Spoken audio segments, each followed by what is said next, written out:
Hey guys, welcome to another edition here on the U Tactical Academy for Law Enforcement. And today I am super excited because we have Jordan Wong. He's with the Provo Police Department here in Utah. And he is, not only is he a SWAT operator, but he's a canine officer. And this is crazy. I wouldn't say that I'm not a dog person, but like people that want to be a canine officer, like that's literally, I know guys that have tested for a police department specifically with the goal to become a canine police officer. So some of you may have that as your goal, and that's why I brought on Jordan. I wanted him to talk to all of you about being a canine officer. So Jordan, I want to welcome you over to the show here, to the YouTube channel.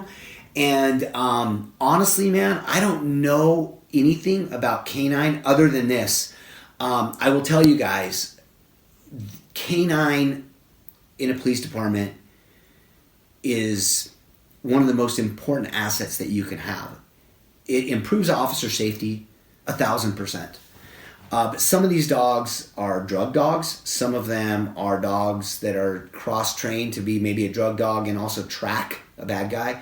Then in Las Vegas, on the SWAT teams, we have dogs that were specifically trained to be part of the tactical unit. It's crazy how smart these dogs are and all the different things that they can do. So that said, let's go to basics. I want to ask Jordan, what is the process for someone to become a canine officer? Now, when I ask you this, consider this. I get questions where people say, do you have to be a police officer to be on SWAT? The answer is 100%. I'm sure people wonder, do I have to be a cop first to be canine? So let's just start super basic. What's the process to become a canine officer? Yeah, so at our department, I work for a local agency, Provo Police, here in Utah.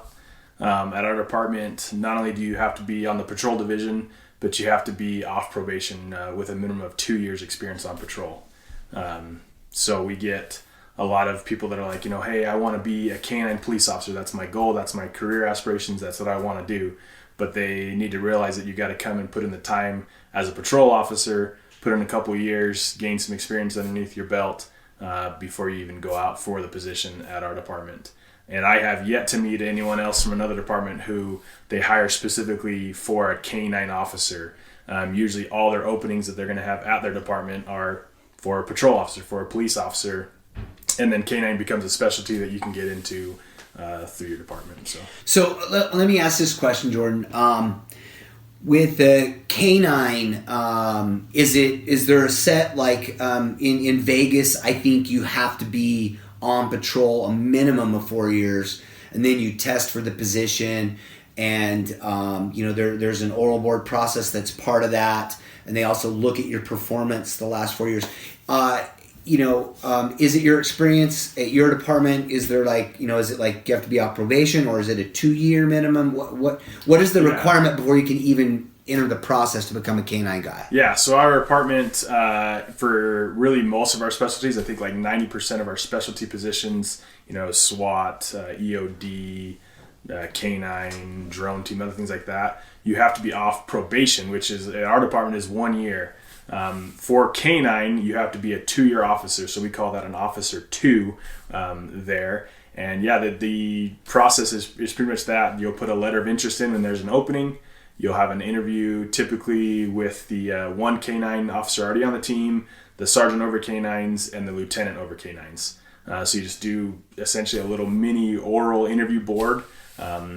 They'll ask you questions. One of the things for our department that they're going to look at is they're going to look at your use of force. They're going to look at your decision-making skills, because for us, the use of force paradigm with the dog falls right below a lethal force situation. And so you have to have a good track record of making good decisions, not having too many use of force cases or calls that come into question, things like that.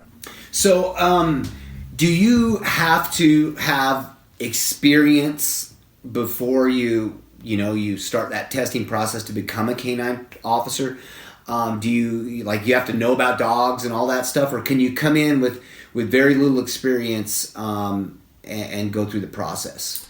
So it's interesting because if you have grown up with dogs, or if you consider yourself a dog trainer, maybe one of your hobbies is hunting with dogs, things like that, that potentially could help you, but it's not a requirement for our department, and I don't think it's a requirement for many departments, specifically because training a canine dog is way different than training like your house dog. I grew up with pets my whole life.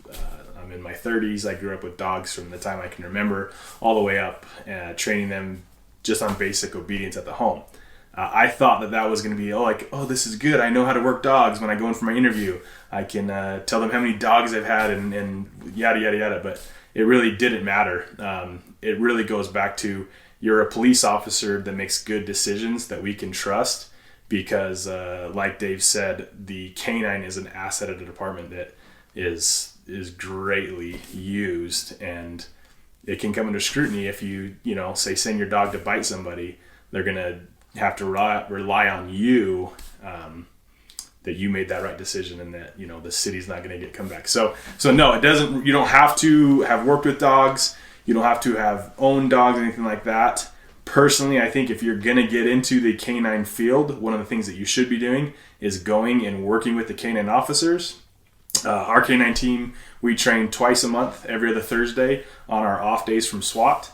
And so for me, I was, hey, when can I come? Can I come to this training? Can I get in the bite suit? And can I be the chew toy for the canine? And they love it because not only does it give the current canine officers reps with their dog, they don't have to get in the bite suit, and you're prime when that time comes to say, hey, listen, I've been training with the canine team, and the canine officers, I think, will throw that that name out there that, hey, he's here with us and working. Yeah, it's not going to be the first time that they've seen you. That's really important. I know that rule of thumb to be seen, helping as a volunteer in training helps not just with canine. I know even with the SWAT teams, we're always looking for role players to be bad guys in some of our training, and a lot of times those volunteer role players were kids that were looking to come up into SWAT. So, right. We were getting to know them. Now, I have a two-part question for you here. So, number one, canine comes with a lot of responsibility to the handler. It's not like, when I was a cop in Vegas and in Seattle as well, with King County Sheriff's Office, we were running 10-hour shifts, right? Right.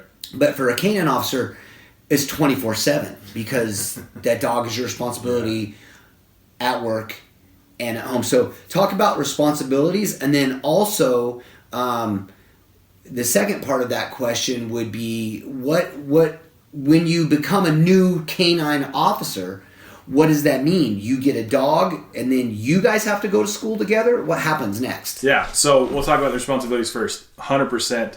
If you think that this is a position within your department that you can take it easy, or it's just going to be an easy coast, you're going to get your 40 hours in, you're going to have a dog riding with you, he's going to be your buddy by your shoulder, that's 100% false.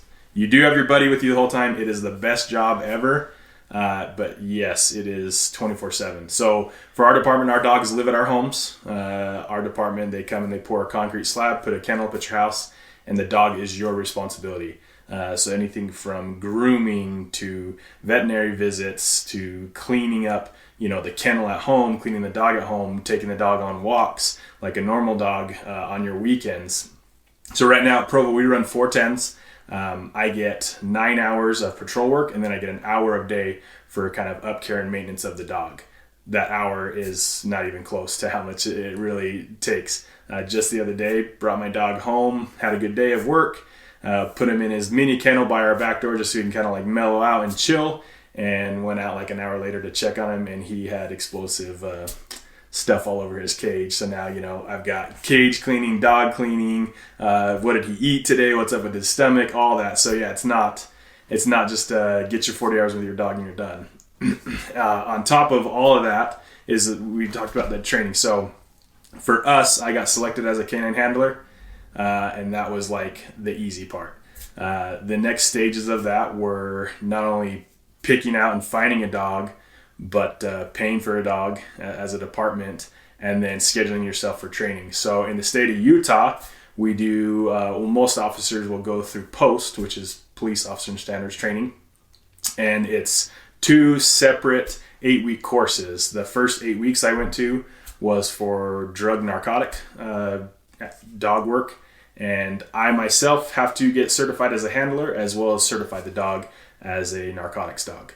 And so it's 8 weeks of 40 hours a week all through the state, traveling to different places where you're going to work with other canine officers that are instructors through POST.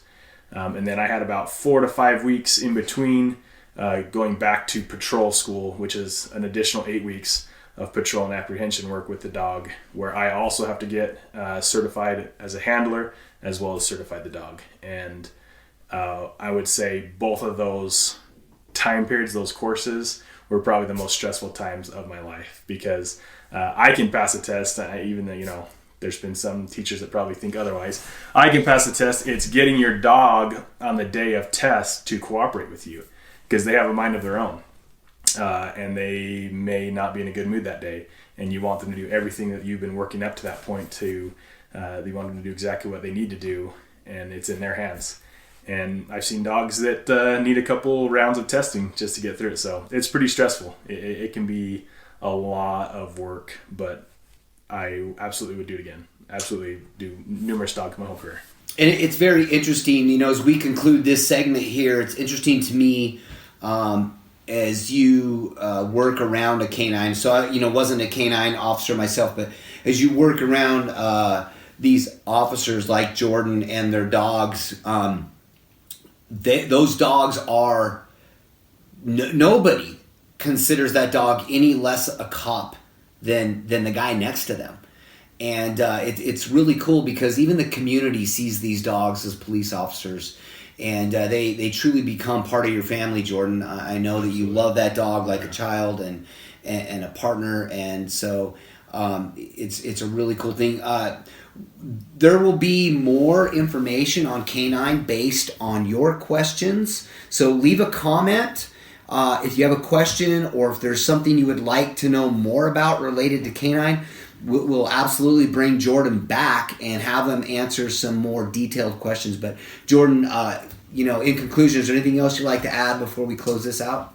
I would just say, if you are interested in becoming a canine officer, obviously reach out. We'll do anything we can to help anyone who's not only getting into this career, but wanting to specifically go towards canine. But definitely, as you're considering your options, as you're considering where you're going, look at the departments. Do they have a canine program? How big is their canine program? And realize that through your hard work and your preparation, you're going to set yourself up for that opportunity when that spot comes available. Be a hard-working patrol officer and make good decisions, so that when the time comes that they say, hey, how do we like this guy for canine, you're ready to go. You're ready to roll. Don't just invest, I only want to be a canine officer, so I'm going to try and do everything canine related. No, be a well-rounded, good officer first, so that you're ready to go and you're ready to be picked. And absolutely, it is the best decision I've ever made for my law enforcement career. I'm young in my career. Yesterday was my 5-year anniversary mark for being an officer in law enforcement. So I'm pretty young, but you can do it. You can go out there and get it, charge after it, work hard, make good decisions, and you'll get where you want to go. Awesome. Well, guys, I hope that this was informative. And I want to just thank Jordan one more time for coming on here and sharing just a little insight into what it takes, what the process is to becoming a canine officer. So until next time, don't forget to like and subscribe, and for sure leave a comment if you have questions or would like to see something specific as it relates to canine in law enforcement. Thanks, guys. See you guys. Take care.